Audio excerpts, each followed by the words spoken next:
Olá pessoal, tudo bem? Estamos aqui com mais um vídeo do canal, né? E aí, esse é um daqueles vídeos onde a gente fala só de ocultismo, não tem nada a ver com tarô, astrologia e coisas assim. Certo? Bom, vamos lá. Esse é o vídeo que eu escolhi para fazer o Magia 3, tá? Então, primeiro, se você ainda não assistiu tanto Magia 1 quanto Magia 2, dá uma pausada, assiste aqueles, eu vou deixar o link, tá? Principalmente Magia 1, vai ser importante para você conseguir fazer um gancho com o tema desse daqui. E qual é o tema que para mim é muito importante para uma compreensão esotérica, principalmente os ritos mais antigos, que são a estrutura do ocultismo e do esoterismo que nós conhecemos hoje como são. É uma coisa chamada animismo, tá? Animismo. O animismo, ele na verdade ele vem do latim anima, tá? Que significa vida. Eu acho que é uma coisa mais vida, movimento, uma coisa entra muito no filosófico, tanto que alma tem tudo a ver com essa origem do latim anima, tá? Por isso que quando você vê um desenho animado, porque esse desenho tem vida, ele se mexe, por isso que se chama animação, tá? É algo que não está estático, que não está parado, que não está inerte, ele está tendo movimento por conta própria. Não existem outras coisas movendo ele está movendo sozinho, porque tem uma fonte de vida dentro dele fazendo ele se mexer. Né? Então, daí que vem. E aí, gente, o que isso tem a ver com esoterismo? Parará. Eu acho que eu poderia afirmar que a estrutura espiritual, que nós a conhecemos como ela é hoje, ela é 100% embasada no animismo, porque ela é 100% embasada em algo nos mover, em algo nos dar vida, nos dar propósito. E o animismo, ele na verdade ele é a base de todas as religiões antigas, de onde vieram as religiões que conhecemos hoje. Principalmente as principais, né? Ali como cristianismo, judaísmo, islamismo, hinduísmo e por aí vai. O animismo, quando se faz um estudo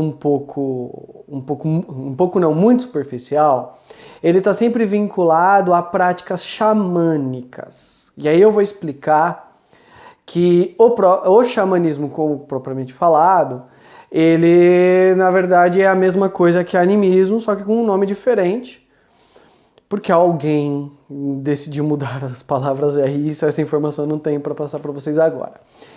Mas então vamos lá, vocês entenderam o que significa, né? Então vem de vida, algo que dá vida. Então vamos lá. No animismo você tem duas formas, você tem o animismo ativo e o animismo passivo. No animismo ativo significa que você, e aí quando eu falo você é a pessoa encarnada.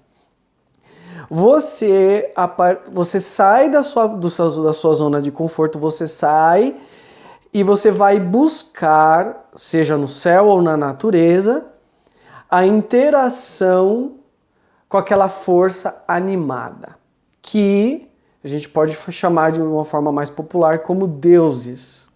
Agora, no passivo, você na verdade você faz o que? A invocação para que venha até você, onde você está, aquela força animada.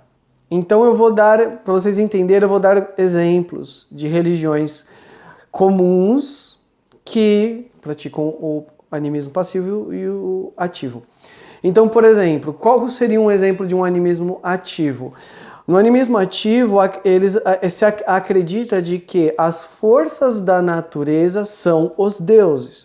Então, todas as culturas tribais, como eu falo, todas as práticas tribais são um animismo ativo. Desde maia, asteca, sumério, né, que foi o início do início para o que nós temos hoje como judaico e cristão. A própria xamânica, que a gente identifica imediatamente como uma coisa mais indígena, a egípcia, a grego, romana, que é o quê? As forças da natureza ou os verbos da humanidade são personificações dos deuses, e para que eu esteja no bom grado de certos deuses, o que eu preciso fazer? Eu preciso interagir com ele. Só que não é que necessariamente ele vem até mim, eu preciso fazer um monte de coisa, então sejam orações, seja rituais, seja oferendas, para que eu me comunique com esses deuses, para que eles entendam e escutem o que eu quero deles. Então, uma coisa muito que vem ao pé da letra, né? Deixa eu adorar o Deus do mar para que a pesca seja boa. Deixa eu fazer aqui rituais para o Deus da vegetação para que a colheita seja boa. E por aí vai. Então, uma coisa que no Brasil é muito conhecida e é animismo ativo é o candomblé, né? Que é uma religião tribal, onde os deuses, que são conhecidos como orixás, né, no culto nação Iorubá, que é o mais tradicional aqui no sudoeste do Brasil, onde é o quê? Deixa eu dar um exemplo. Você tem a divindade Xangô. A divindade Xangô, ele é a personificação do elemento fogo, e também ele é a personificação de um verbo da humanidade, que é a lei da justiça. Então, se uma pessoa está com, né, muito de praxe, né, ela está com problemas com a justiça, né, tribunal, sendo processada ou algo assim, na mentalidade do candomblé, ela vai fazer o quê? Oferendas para Xangô, para que Xangô, sendo o deus da justiça, trabalhe a favor dela. Né? E aí, com todas as divindades, é a mesma coisa. E isso em todas as culturas, egípcia, grego e por aí vai. Tá? Então é o que? Você arranja formas, que é através de rituais, para que você interaja em forma de consciência com a divindade, que é uma força da natureza lá. E aí você também tem práticas magísticas que nem é só com forças da natureza, mas também com forças do céu, né? Onde existe adoração ao sol, adoração à lua, adoração aos planetas, adoração a coisas mais abstratas do que a nossa natureza. Isso tudo são forças, são formas de culto animista ativo. Agora, quando a gente vai dar exemplos do animismo passivo, por exemplo, mediunidade. Então, essa mediunidade você pode pegar ela, claro, no kardecismo, né, o espiritismo clássico, ou na Umbanda, por exemplo, né? É onde o quê? Onde você está quieto aqui, às vezes você está parado, quieto, você não está fazendo um ritual, você não está fazendo uma oração, e aí uma força animada, que aí necessariamente não vai ser cultuado como deuses, que a origem da divindade é o animismo ativo lá nos primórdios da humanidade, mas sim forças animadas que apenas não estão presas à matéria, vêm até você sem muitas vezes com o seu consentimento, mas às vezes não. Então quer dizer, você está passivo àquela situação e a decisão não está sendo tomada por você. Então se a gente usar um ato mediúnico de incorporação. Claro, um médium que trabalha com isso, muitas vezes ele fala, eu vou chamar o meu preto velho para que ele venha, use o meu corpo como ferramenta para fazer esse negócio aqui. Mas essa é uma pessoa que ativamente, né, racionalmente, ela quer interagir com essa força. Só que não adianta se essa força não quiser vir. Ele pode ficar chamando. Se o preto velho, que é o exemplo que eu estou dando, não quiser vir, não adianta. Quer dizer, o médium está passivo à vontade da entidade. E muitas vezes ele está mais passivo ainda em questão ao que? Às vezes ele está parado assistindo televisão, o preto velho vem e baixa. Então quer dizer, ele não tem controle nenhum sobre a situação. tá? Então você tem práticas que na verdade são de cunho mediúnico que praticam E aí o xamanismo é engraçado porque no xamanismo ele faz as duas coisas, onde no xamanismo, por exemplo, eles podem estar fazendo um ritual, o sacerdote lá, ele está fazendo um ritual para adorar o deus da chuva. Aí chega uma hora que naquele mesmo ritual ele pode pegar, parar e uma força de um grande mestre da cultura dele, claro, da crença dele, ou de um antepassado dele, ou algo assim, vem e baixa nele. Então naquele momento, no mesmo ritual, estão acontecendo as duas coisas. Mas é importante que você entenda qual é a diferença de uma e qual é a diferença de outra. E aí tem aquela questão de que existem práticas, existem ritos que fazem só um e existem ritos que fazem só outro, tá? E isso é uma coisa exclusiva de crença. Eu aprendi, digamos, eu pertenço a essa religião, eu aprendi ela e ela é assim, e é só isso que eu vou fazer. Então é uma coisa que parte muito da consciência da pessoa encarnada, vamos dizer assim. E o que é isso? Aí é agora uma hora de que, se você não assistiu o vídeo Magia 1, eu recomendo que você pause um pouco e assista ele.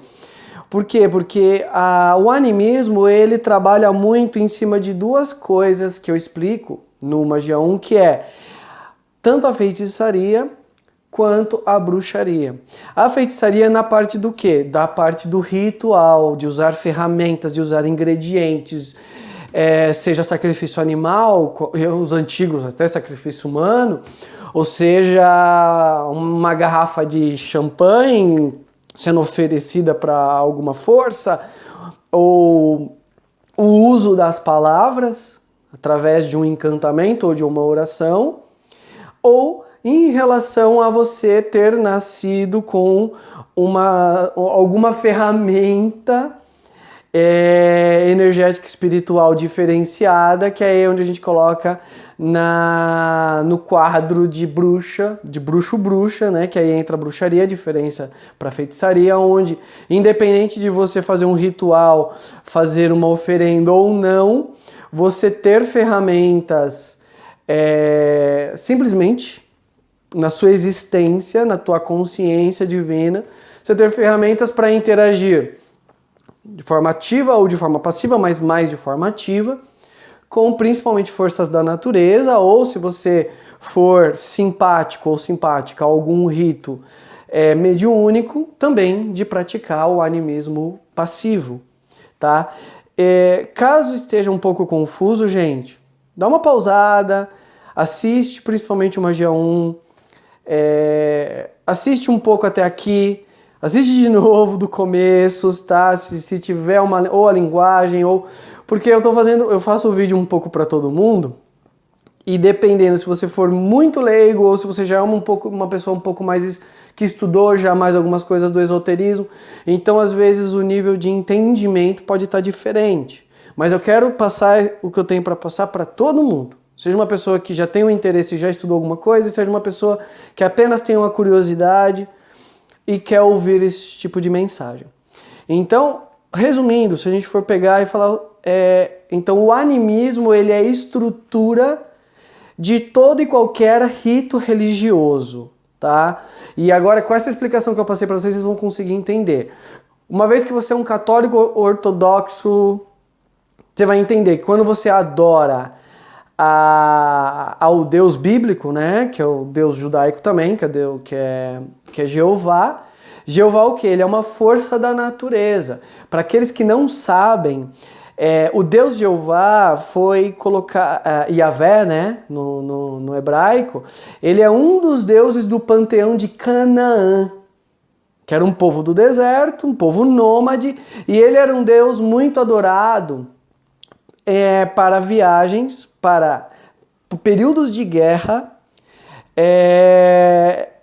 principalmente porque, como eles ficavam muito tempo no deserto, ele tinha também uma conexão muito íntima com a parte das tempestades também, tá? Então ele era um deus de um panteão que aí, por causa do rito, e aí Moisés teve uma participação íntima em instituir para que todo o povo que ele estava carregando pelo deserto e principalmente os descendentes de todos aqueles, adorassem apenas ao Deus que era mais importante para a viagem deles, para o momento atual específico deles, tá? Se você é uma pessoa que aprendeu algum tipo de teologia apenas com a opinião cristã, e você estiver se incomodando com isso que eu estou falando agora, isso não é da minha cabeça, tá? Isso é história e teologia clássica, tá? Então, se você estiver discordando com o que eu acabei de falar, existe muita informação hoje aberta para qualquer um. Tá? Da mesma forma que eu encontrei todas essas informações, vocês também podem. Tá? Mais detalhado até do que eu estou explicando. Então o que acontece? Eles precisavam ficar adorando ao Deus que tinha uma influência direta na sobrevivência deles como nômades. E esse Deus era Yahvé. Tá? Tanto que, vamos falar de Bíblia, né? Esse é um Deus que sempre recebia oferendas animais. Caim matou Abel por quê? Né? Porque um deu vegetais, o outro deu lá, era um carneiro, ou era uma ovelha. Jeová aceitou apenas o carneiro ovelha de Abel, Caim ficou com inveja, pegou a pedra e matou o próprio irmão. Porque o Deus bíblico, tá na Bíblia isso, eu não tô nem... Você pode pegar a Bíblia, vai lá em Gênesis. Caim matou Abel porque Jeová aceitou apenas a oferenda animal, do que a vegetal. Tá? Então é uma coisa que assim, vocês podem ver que essa é a estrutura de todo e qualquer rito, é o animismo, e aí dependendo da cultura e da época também, porque às vezes a mesma cultura, o cristianismo começou dessa forma, né? E hoje você tem ele como um rito que muitas vezes, muitas igrejas eles imbuem nos seus fiéis até um preconceito de ódio com esses outros ritos que são para eles diferentes, mas é diferente hoje. Se você voltar não muito, se você voltar só 2000 anos, né? Era sangue, era muito sangue derramado em nome de Jeová, né? E aí os protestantes que falam, tá, mas o meu Deus não é Jeová, é Jesus, tal, não sei o quê, não sei o quê, não sei o quê, não sei o quê. Se você anda com a Bíblia debaixo do braço, me desculpe, é dali que vem tudo isso, tá? Mas também o meu objetivo do vídeo também não era esse, tá? Mas é muito deixar claro de que como eu tô falando para todo mundo, então vai ter gente que tem uma simpatia maior com a linguagem que eu já uso e tem gente que tem uma curiosidade, mas ela ainda está presa a muito a certos ritos e certos até preceitos religiosos, que nem são dela, né? Que ela pode estar num processo de se libertar disso tudo. Mas o objetivo desse vídeo era esse, de a gente estar trabalhando, esclarecendo muito isso, porque isso tem... isso é a base, é um grande alicerce de todo e qualquer rito religioso que existe na face da Terra. E se vocês pararem para pensar, vocês podem pegar qualquer religião, num nível pequeno ou num nível máximo, é praticado uma forma de animismo, tá? Que é, resumindo, adorar e interagir ativa ou passivamente com forças animadas ou da natureza ou em forma de consciência desencarnada, que seriam entidades, e aí vocês entenderam o que eu quis dizer. Mas, gente, para esse vídeo era isso, a mensagem era essa, então, de novo, eu recomendo que vocês assistam os outros vídeos, Magia 1, Magia 2. O Magia 2, ele enveredou para uma coisa um pouco mais exclusiva, tá? Onde eu estou esclarecendo muito a parte da magia, do uso da feitiçaria de amarração. Agora o Magia 1, ele tá muito a ver com essa coisa de esclarecimento esotérico e ocultista, que é o objetivo para essa série que eu tenho no canal, que é o Ocultismo Sem Medo.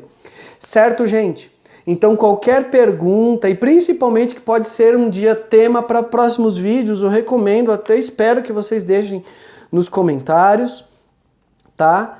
Para que a gente, porque como eu disse, isso aqui não é para mim, tá? É para vocês. Então, se faltou alguma coisa ou se já deu um gancho para vocês, fala, pô, então isso fez eu pensar numa coisa, fala sobre isso, pô, seria legal, eu sempre quis entender tal coisa ou tal coisa, me ensinaram assim, mas nos seus vídeos você fala muito diferente, eu queria saber se é verdade, se não é, tal.